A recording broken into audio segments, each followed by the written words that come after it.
दोस्तों तो इस वीडियो में बात करेंगे वेस्टर्न कैरियर इंडिया आईपीओ के बारे में। तो ये आईपीओ आज ही ओपन हुआ है। तो चलिए देखते हैं कि आईपीओ डे 1 में कितना सब्सक्राइब हुआ है, इसका प्रीमियम किस प्राइस के ऊपर देखने को मिल रहा है और आगे इसमें अप्लाई करना है या फिर नहीं करना है। तो चलिए वीडियो को शुरू करते हैं।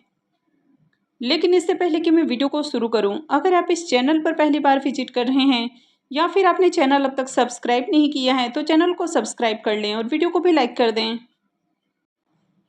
तो सबसे पहले अगर आईपीओ के डिटेल्स की बात करें तो आईपीओ 13 सितंबर यानी कि आज ही ओपन हुआ है और यह 18 सितंबर को क्लोज होने वाला है। आईपीओ में फेस वैल्यू 5 रुपये पर शेयर है, बुकिंग प्राइस 172 है और 87 शेयर्स का लॉट है। आईपीओ के साइज को देखें तो आईपीओ 492.88 करोड़ का है। इसमें 400 करोड़ के फ्रेश इशू हैं और 92.88 करोड़ का ऑफर फॉर सेल रखा गया है। और ये मेन बोर्ड आईपीओ है तो कंपनी बीएसई और एनएसई के ऊपर लिस्ट होने वाली है। आईपीओ में अगर रिजर्वेशन पोर्शन को देखें तो एचएनआईज के लिए 15% का पोर्शन है, जिसमें से 10% का पोर्शन बिग एचएनआईज के लिए होता है। तो इनके लिए आईपीओ में 2352 एप्लीकेशन रिजर्व हैं। वहीं पर अगर स्मॉल एचएनआईज की बात करें तो इनके लिए करीब 5% का पोर्शन है।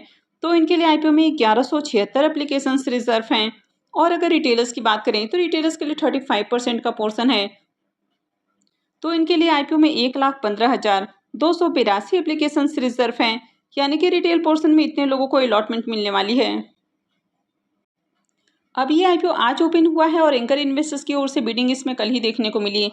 तो एंकर इन्वेस्टर्स को इस आईपीओ में 85,96,743 इक्विटी शेयर्स एलोकेट किए गए हैं, यानी कि 147.86 करोड़ का पोर्शन एंकर इन्वेस्टर्स को एलोकेट किया गया है। तो चलिए इसके एंकर लिस्ट को भी देख लेते हैं। आईपीओ के एंकर लिस्ट को देखें तो आईपीओ के एंकर लिस्ट में टोटल आपको 15 नाम देखने को मिल रहा है, यानी कि 493 करोड़ के अराउंड आईपीओ देखने को मिल रहा है और इसमें 15 एंकर इन्वेस्टर्स आए हैं। आईपीओ के एंकर लिस्ट को देखें तो आईपीओ का एंकर लिस्ट अच्छा है, हालांकि बहुत अट्रैक्टिव एंकर लिस्ट नहीं है।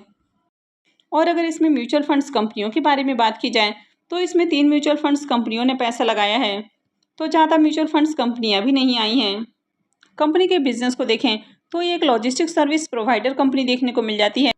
तो company multi modal logistic solutions offer करती है। तो कंपनी रोड, रेल, वाटर और एयर ट्रांसपोर्टेशन के अंदर आपको काम करते हुए देखने को मिल रही है। इसके अलावा कंपनी देखिए तो सप्लाई चेन बिजनेस के अंदर भी देखने को मिलती है, यानी कि जो भी एक्सपोर्ट इंपोर्ट का बिजनेस होता है तो इस तरह के बिजनेस में देखने को मिल जाती है। तो कंपनी कई सारे जो बड़ी बड़ी इंडस्ट्रीज हैं तो उनको अपने सर्विसेज ऑफर करती है, जैसे कि अगर एफएमसीजी इंडस्ट्री है, फार्मास्यूटिकल है, केमिकल है, इंजीनियरिंग है, ऑयल एंड गैसेस है, रिटेल है। यानी कि इंडिया के अंदर भी अगर किसी कंपनी को अपने सामान को एक जगह से दूसरी जगह ले जाना है तो वो रोड या रेल के थ्रू ले जाएंगे। वहीं पर अगर इंटरनेशनल बिजनेस हो रहा है, यानी कि एक्सपोर्ट इंपोर्ट का बिजनेस है, तो वहाँ पर कंपनी ऑफ वाटर के थ्रू यानी कि कार्गो के थ्रू उनका सामान आता जाता है या फिर एयर ट्रांसपोर्टेशन से आता जाता है। तो company multi modal logistic solutions offer करती हुई देखने को मिल रही है।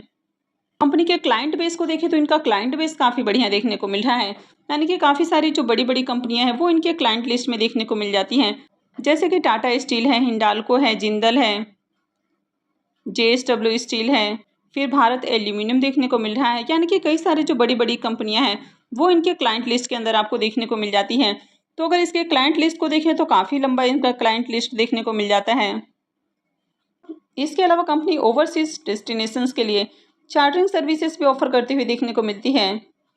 तो कंपनी के बिजनेस को देखें तो बिजनेस अच्छा है, कंपनी का क्लाइंट बेस भी अच्छा देखने को मिल रहा है। कंपनी के अगर फाइनेंशियल को भी देखें तो यहाँ पर 3 सालों का फाइनेंशियल देखने को मिल जाता है। फाइनेंशियल 22-23 और 24 का कंप्लीट फाइनेंशियल है। कंपनी के एसेट को देखें तो ईयर ऑन ईयर कंपनी के एसेट के अंदर ग्रोथ है। कंपनी के रेवेन्यू को भी देखें तो कंपनी का रेवेन्यू भी साल दर साल बढ़ती हुई देखने को मिला है।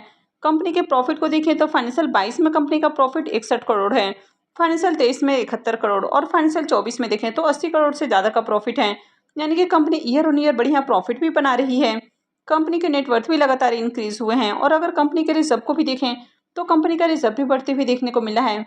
कंपनी के ऊपर अगर कर्ज को देखें तो 266 करोड़ का कंपनी के ऊपर कर्ज है। तो कंपनी के ऊपर डेट बहुत हेवी नहीं है।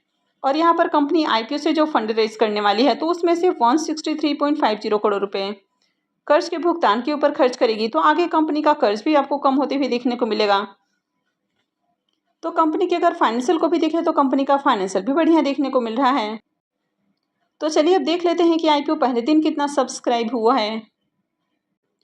आईपीओ के डे 1 के सब्सक्रिप्शन को देखें तो पहले दिन आईपीओ 0.81 टाइम सब्सक्राइब हुआ है, यानी कि पहले दिन भी आईपीओ फुल्ली सब्सक्राइब नहीं हो पाया है। QIBs की ओर से देखें तो आईपीओ में बहुत ही कम एप्लीकेशंस लगे हैं, मात्र 5,829 शेयर्स के लिए बिडिंग आई है। HNIs पोर्शन में भी आईपीओ देखें तो 50% भी सब्सक्राइब नहीं हुआ है और 0.39 टाइम सब्सक्राइब किया गया है। और इनकी ओर से देखें तो आईपीओ में 16,85,538 शेयर्स के लिए बिडिंग लगी है। यहाँ पर बिग HNIs पोर्शन 0.27 टाइम और small HNIs portion 0.64 time subscribe किया गया है। वैसे यहाँ पर रिटेल पोर्शन को देखें तो रिटेल पोर्शन पहले दिन ही फुल्ली सब्सक्राइब हो चुका है और ये 1.46 टाइम सब्सक्राइब हुआ है। तो रिटेलर्स की ओर से देखें तो पहले दिन ही 1,46,35,836 इक्विटी शेयर्स के लिए बिडिंग आई है। तो यहाँ पर रिटेलर्स की ओर से देखें तो बढ़िया एप्लीकेशंस है, बाकी किसी भी पोर्शन में ज़्यादा एप्लीकेशंस नहीं है। और वैसे भी कभी भी आईपीओ की क्लोजिंग से पहले अगर आपको सैटरडे संडे की छुट्टी देखने को मिलती है तो जनरली जो बड़े इन्वेस्टर्स हैं वो बाद में अप्लाई करना ज़्यादा पसंद करते हैं। तो यहाँ पर भी देखें तो डे वन में ज़्यादा एप्लीकेशंस नहीं है, लेकिन रिटेलर्स की ओर से बढ़िया एप्लीकेशंस हैं और इनकी ओर से आईपीओ में 1,26,232 एप्लीकेशंस लगा है। आईपीओ में लॉट साइज को देखें तो आईपीओ में 87 शेयर्स का एक लॉट है और एक लॉट के ऊपर इन्वेस्टमेंट अमाउंट 14,964 रुपये रहने वाला है। तो अगर आप रिटेल पोर्शन में अप्लाई करते हैं तो मिनिमम 1 लॉट और मैक्सिमम आप 13 लॉट के लिए अप्लाई कर सकते हैं। वहीं अगर आप स्मॉल HNIs पोर्शन में अप्लाई करते हैं तो यहाँ पर आपको मिनिमम 2 लाख से ज़्यादा का इन्वेस्टमेंट करना होता है, यानी कि कम से कम 14 लॉट के लिए अप्लाई करना होता है और ज़्यादा से ज़्यादा आप 10 लाख तक का इन्वेस्टमेंट कर सकते हैं, यानी कि 66 लॉट तक अप्लाई कर सकते हैं। वहीं पर अगर आप 10 लाख से ऊपर का इन्वेस्टमेंट करते हैं तो फिर आप बिग HNIs पोर्शन में आते हैं, तो यहाँ पर आपको मिनिमम 67 लॉट के लिए अप्लाई करना होता है। अब इस कंपनी में प्रमोटर्स की होल्डिंग को देखें तो प्रमोटर्स की होल्डिंग 99.99% है और आईपीओ लिस्ट होने के बाद प्रमोटर्स की होल्डिंग कम हो जाएगी। तो चलिए देख लेते हैं कि प्रीमियम किस प्राइस के ऊपर ट्रेड कर रहा है और इस आईपीओ से कितना प्रॉफिट हो सकता है। वेस्टर्न कैरियर आईपीओ के अगर प्रीमियम को देखें तो इसका प्रीमियम 57 रुपीज़ के ऊपर ओपन हुआ है और आईपीओ में 87 शेयर्स का लॉट है। तो आईपीओ से 4,959 रुपये एक लॉट से प्रॉफिट हो सकता है। इसके प्रीमियम को देखें तो इसका प्रीमियम 33% के ऊपर ट्रेड कर रहा है। तो प्रीमियम को देखें तो प्रीमियम आपको अट्रैक्टिव प्राइस के ऊपर देखने को मिल रहा है।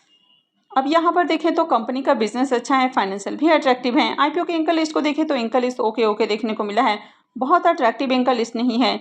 डे वन में देखें तो आईपीओ में ज़्यादा डिमांड भी नहीं लगी है। तो अगर इस आईपीओ में डे टू में आपको बढ़िया सब्सक्रिप्शन देखने को मिलता है और प्रीमियम में आपको इसी प्राइस के ऊपर स्टेबल देखने को मिलता है या इसमें और तेज़ी देखने को मिलती है तो फिर आगे इस आईपीओ में अप्लाई किया जा सकता है।